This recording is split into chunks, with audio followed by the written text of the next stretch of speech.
What is up, YouTube? Today I'm going to be doing a discography ranking. Hold on just a second.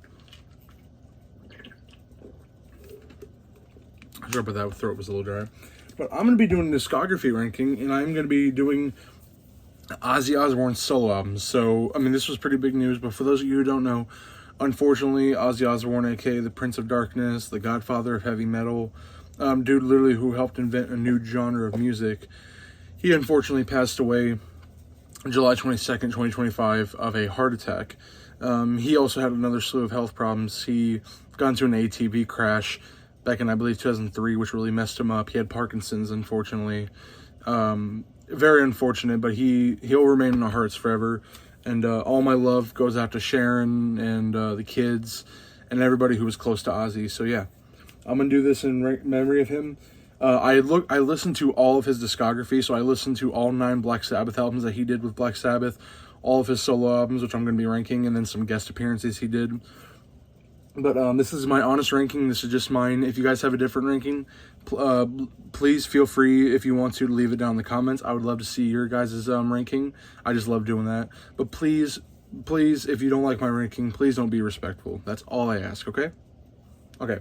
So we're going to start off with, and I don't have all of them on CD. I think I have,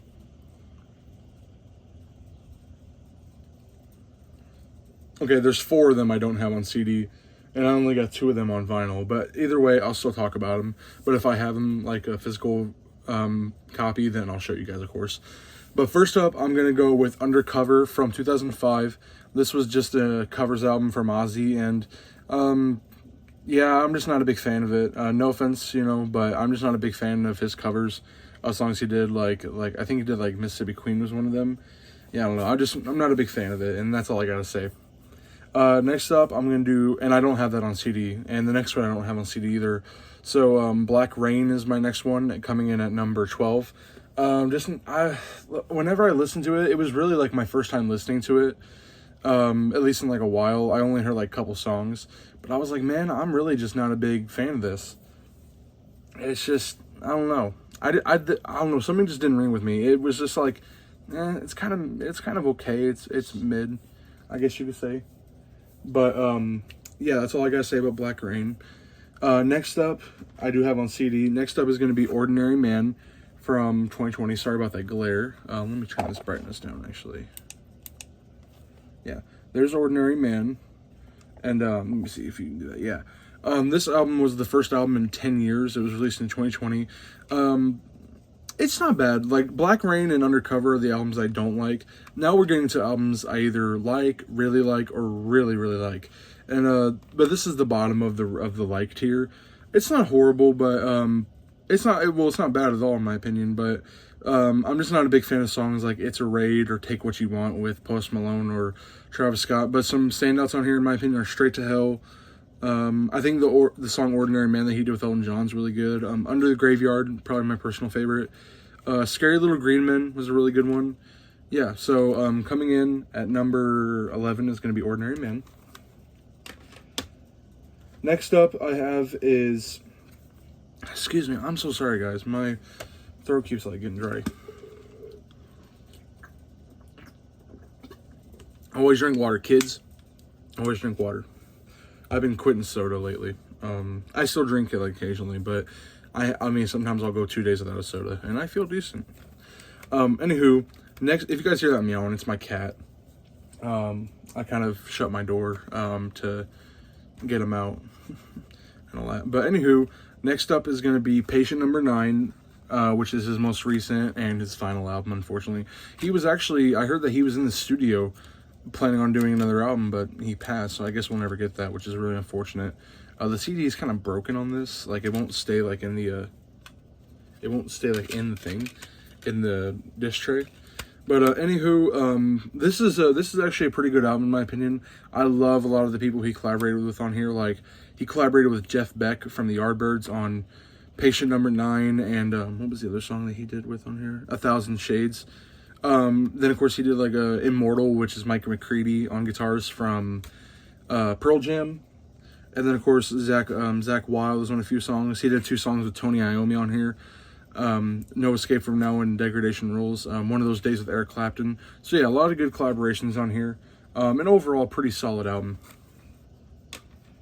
Next up, I'm gonna put Down to Earth from 2001.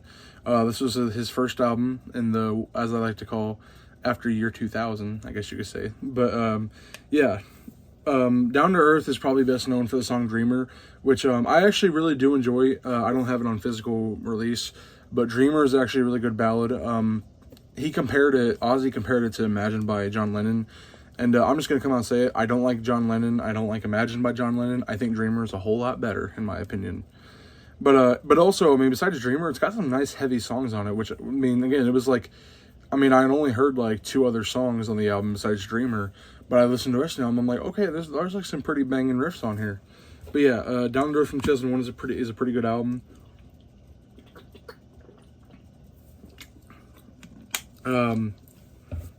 Excuse me. Coming in at number 8, this is the last one I don't have on a physical release, but it's Scream by Ozzy Osbourne, which came out in 2010. And actually, you know, some people put it low in the rankings, but I was listening to it and I'm like, I actually like this quite a bit. Ozzy sounds really good. Gus G on guitars, which, give me 1 second, people. Where are you at? Yeah, so I actually have a Gus G record on vinyl right here, Fearless, which I got from a subscription service I used to be a part of.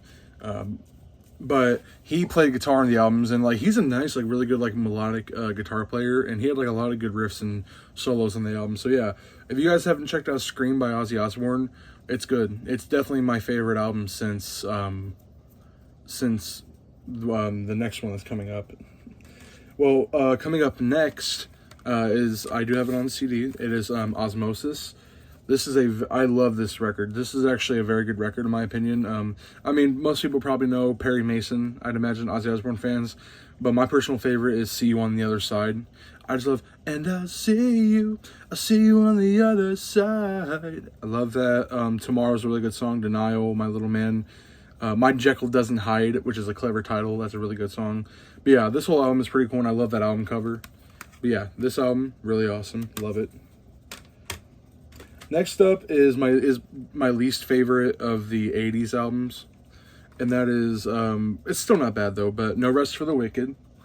This was the first album to feature Zakk Wylde on guitars.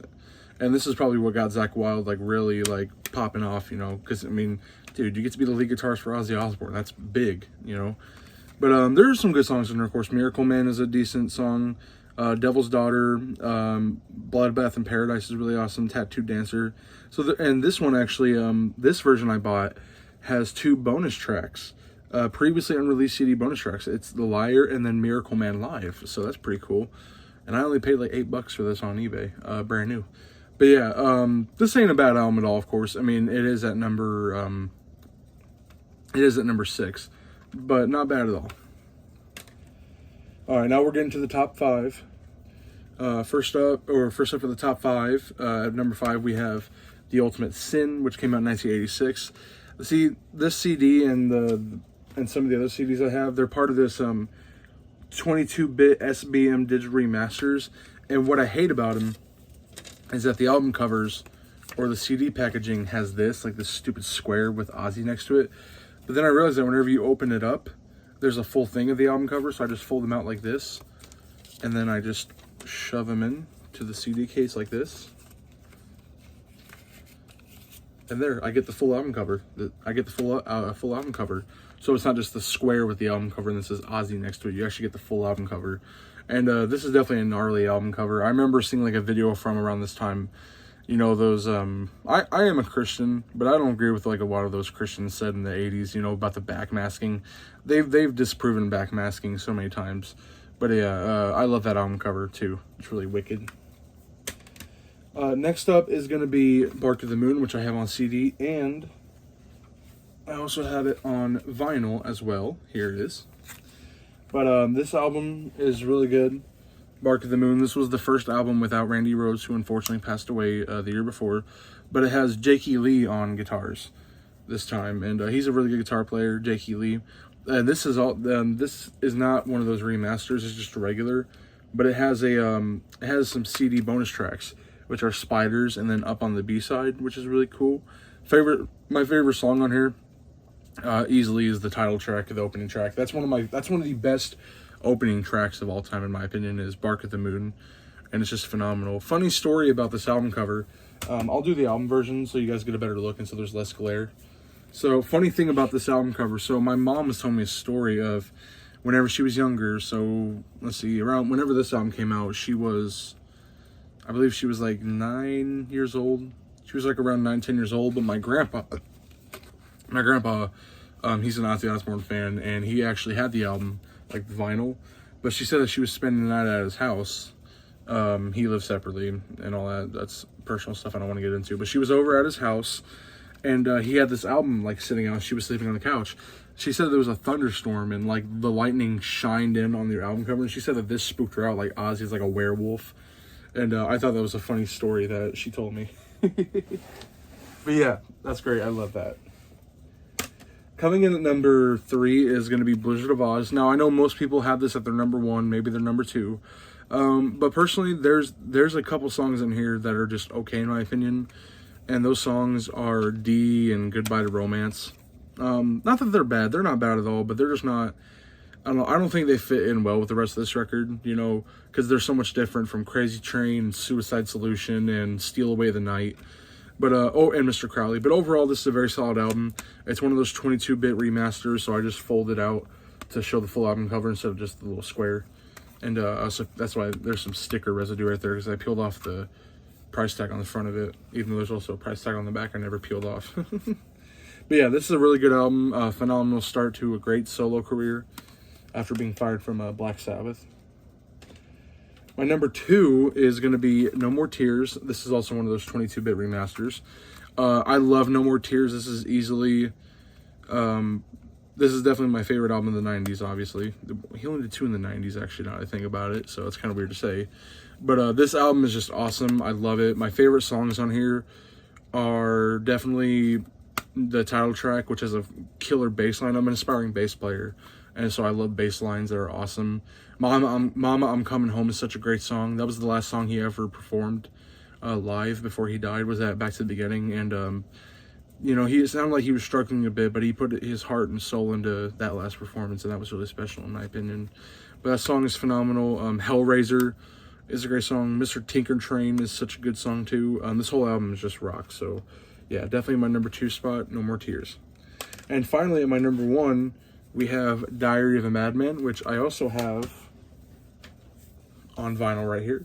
But I also have it, this ain't a physical release, but I have the pop vinyl figure of it right here. So you see there's the album cover in the back of this pop vinyl figure, and then there's Ozzy himself right here, mimicking the pose and like looking like himself.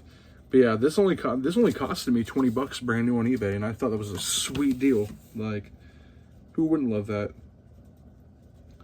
Yeah, but no, this thing is awesome though. But anywho, yes, this is my favorite album of Ozzy Osbourne. It has my favorite Ozzy Osbourne song, which is Believer. I just love that.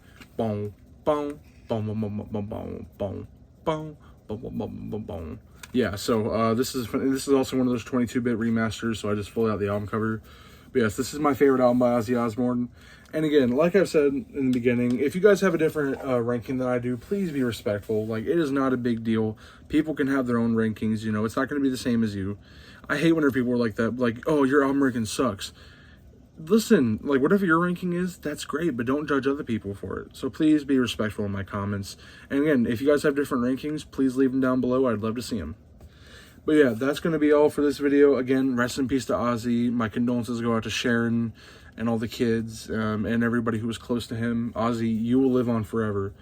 You may not be on this earth physically no more, but you know what? You'll be in our hearts forever. And you know, you'll be remembered for years to come because of your music and how much you made an impact on heavy metal. Okay, that's all for this video, folks. I hope you guys had a great time watching this video. And yeah, see you guys next time. Peace out.